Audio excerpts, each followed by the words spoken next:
والسلام على أشرف الأنبياء والمرسلين وخاتم النبيين محبوب رب المشرقين ورب المغربين جد الحسن والحسين المكي المدني القرشي الوهاشمي المختلف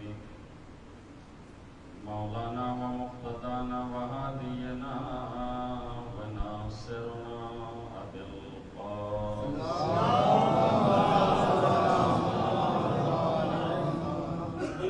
وآل الطيبين الطاهرين المعصومين المسمومين المنتجبين المنتخبين ولعنة الله على أعدائهم أجمعين من يومنا هذا إلى قيام يوم الدين.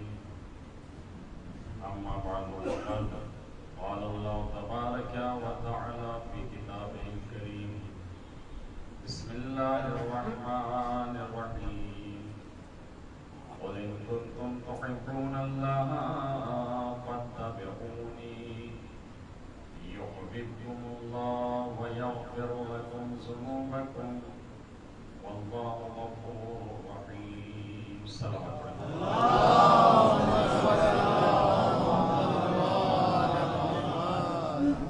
پہلے تو آپ حضرات سے گزارش ہے اندر جگہ ہے اندر آ جائیے تاکہ جو آنے والے باہر کے ہیں وہ آسانی کے ساتھ بیٹھ جائیں.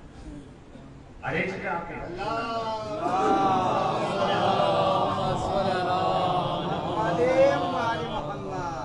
ارے بھائی آپ کو کہا جا رہا ہے آپ ہی کا کوئی تھوڑے ہی آئیے گا اندر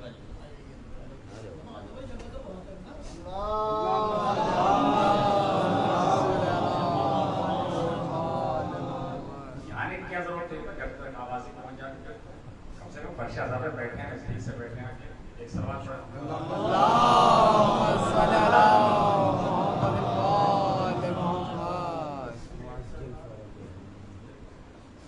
ایک اور بلند سوال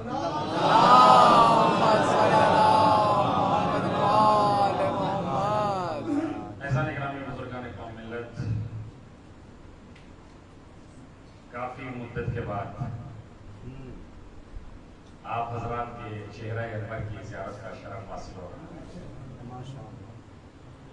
اس خدائے وحدہ اللہ شریک کا شکر ہے کہ جس نے یہ موقع فراہم فرمایا اور پروردگار عالم جن حضرات نے اس پروگرام کو منعقد کیا ہے دام برہم سخن حصہ لیا ہے پروردگار عالم ان کی توفیقات میں اضافہ پروردگار عالم بحق اہل بیت اطہار کے مال ان کے رزق میں ان کی عمر میں سامعین کی عمر میں ان کے رزق میں خیر و برکت عنایت فرمائے. قرآن کریم کہ جو اللہ کا بے مثل کلام جس کی کوئی مثال قیامت تک نہیں لا سکتا, یہ وہ قرآن کریم ہے کہ جس کے لیے اللہ کے نبی نے ارشاد فرمایا کہ من قرأ القرآن وهو شعب مومن اختلط القرآن بلحمه وبدمه. نبی فرماتے ہیں یہ قرآن وہ قرآن ہے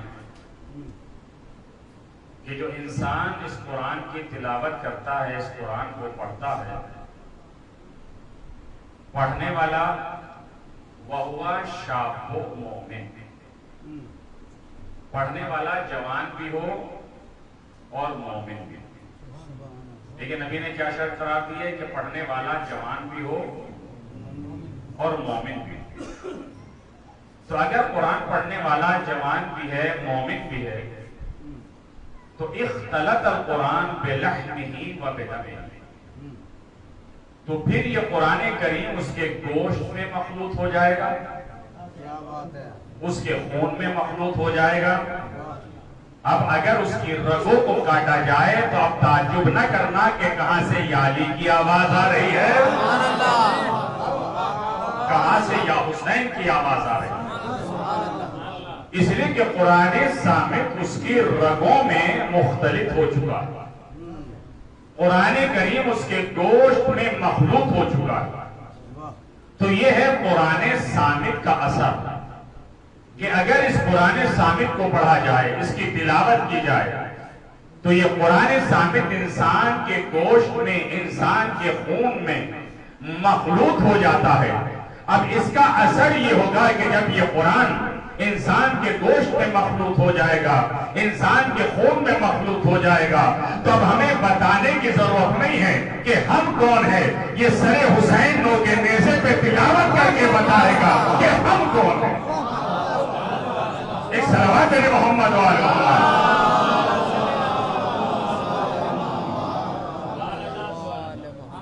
اس لیے کہ یہ قرآن کے جس کے لیے ارشاد ہے کہ یہ گفتگو نہیں کر سکتا، یہ بول نہیں سکتا، یہ اپنی بات نہیں کہہ سکتا، آپ قرآن کریم پڑھتے جائیں، یہ قرآن نہ آپ کی بات سنے گا نہ اپنی بات کہے گا۔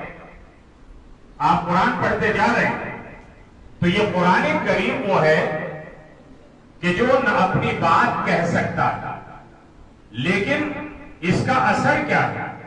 اگر آپ کو اولاد کی ضرورت ہے تو یہ قرآن دے گا، اگر آپ کو مال کی ضرورت ہے تو یہ قرآن عطا کرے گا، آپ کو مال کی زیادتی کی ضرورت ہے تو یہ قرآن عطا کرے گا، آپ کو عمر کی زیادتی کی ضرورت ہے تو یہ قرآن عطا کرے گا، آپ بے اولاد ہیں، اولاد چاہیے تو یہ قرآن عطا کرے گا۔ یعنی عجیب فلسفہ ہے پروردگار عالم کے اس کلام میں کہ جو کلام بول نہیں سکتا، جو گفتگو نہیں کر سکتا، جو اپنی بات کہہ نہیں سکتا، مگر تمہیں اگر ضرورت ہے، علم کی ضرورت ہے تو یہ قرآن دے گا، دولت کی ضرورت ہے یہ قرآن دے گا، اولاد کی ضرورت ہے یہ قرآن دے گا، مال کی ضرورت ہے یہ قرآن دے گا، عمر کی زیادتی کی ضرورت ہے یہ قرآن دے گا۔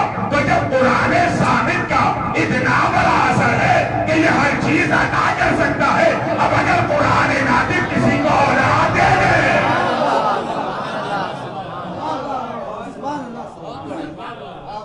اب اگر قرآن ناطق کسی کو اولاد دے دے، نبی نے کہا کہ میری تقدیر میں بیٹا نہیں۔ نواسے نے کیا کہا؟ نانا میں نے ایک دیا۔ نبی کیا کہتے ہیں؟ بیٹا اس کی تقدیر میں اولاد نہیں، کہا نانا میں نے 2 دے دی۔ نانا کہہ رہے ہیں اس کی تقدیر میں اولاد نہیں، کہا نانا 3 دے دیے۔ 7 تک نوبت پہنچ گئی۔ پتہ گرامی جسے 7 اولاد مل جائے تو وہ شکریانی ادا کرے گا تو کیا کرے گا؟ کہتا ہے کہ مولا حسین آپ نے مجھے، ابھی توجہ کیجیے گا، ابھی بیٹے پیدا نہیں ہوئے، ابھی خالی حسین نے کہا ہے 1 دیا، 2 دیے، 3 دیے، 7 دیے، ابھی پیدا نہیں ہوئے، مگر کیا کہا جانے والے نے، کیونکہ راہب تھا، جانتا تھا یہ جو بولتے ہیں وہی ہوتا ہے، تو یہ کہتے ہیں وہی ہوتا ہے، کیونکہ یہ بولتے چلے جاتے ہیں قرآن بنتا چلا جاتا ہے۔ صلوات محمد و آل محمد۔ ٹھیک ہے، اگر آپ تھکے ہوئے ہیں تو صلوات بالکل آہستہ سے پڑھ دیجیے۔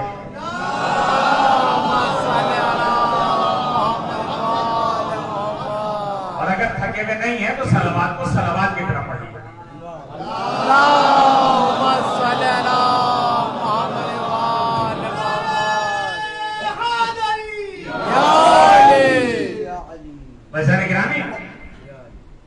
مولا حسین نے دیا تو یہ قرآن صامت، نبی نے کیا کہا؟ اختلط القرآن بلحمہ و بدمہ، قرآن مخلوط ہو جائے گا اس کے گوشت میں، اس کے خون میں۔ تو اگر انسان قرآن ناطق کے فضائل سننے کے بعد، اگر اہل بیت کے فضائل سننے کے بعد کوئی دیوانہ دانا بن جائے، کوئی بے وقوف عقل مند بن جائے، کوئی جاہل عالم بن جائے، تو اب تعجب نہ کرنا، اس لیے کہ یہاں درس کی خیرات ہوتی ہے، اور جو ڈرے اہل بیت پہ آتا ہے وہ خالی ہاتھ واپس نہیں جاتا ہے، وہ خالی ہاتھ واپس نہیں جاتا ہے۔ تو اسی قرآن کریم میں